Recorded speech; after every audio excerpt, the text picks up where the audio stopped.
অপূর্ব ছোট্টবেলায় গ্রামে থাকতো। গ্রামের নাম ছিল শ্যামলপুর। চারিদিকে সবুজ মাঠ, ছোট্ট নদী আর মাটির রাস্তা। অপূর্ব সারাদিন কাটতো বন্ধুদের সঙ্গে নদীর ধারে, আম গাছের তলায়। স্কুলে পড়াশোনার ফাঁকে তারা গল্প গুজব করতো, লুকোচুরি খেলতো। একবার পুজোর ছুটিতে অপূর্বর দাদা শহর থেকে একটা রঙিন ঘুড়ি নিয়ে এলো। ঘুড়িটা এত সুন্দর ছিল যে সবার নজর কেড়ে নিল। অপূর্ব তার বন্ধুদের সঙ্গে মিলে সেটি উড়ানোর পরিকল্পনা করলো। পরের দিন সকালে নরম হাওয়া, তারা গ্রামের মাঠে গেল, ঘুড়িটি আকাশে উড়ালো যেন কোনো রঙিন পাখি। কিন্তু হঠাৎ একটা তীব্র ঝড়ে বাতাসে এসে ঘুড়িটাকে ভেঙে ফেলে দিল।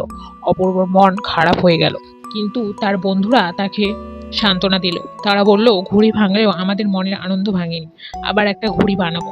সেদিন অপূর্বর মনে হয়েছিল বন্ধুদের সঙ্গে কাটানোর সময় আর আনন্দের চেয়ে বড় কিছু নেই। এখন অনেক বছর পর শহরে ব্যস্ত জীবনে সেই দিনগুলোর কথা ভেবে অপূর্বর চোখে জল আসে। গ্রামের ছোট্ট ছোট্ট সুখের মুহূর্তগুলোই তার জীবনের আসল রং।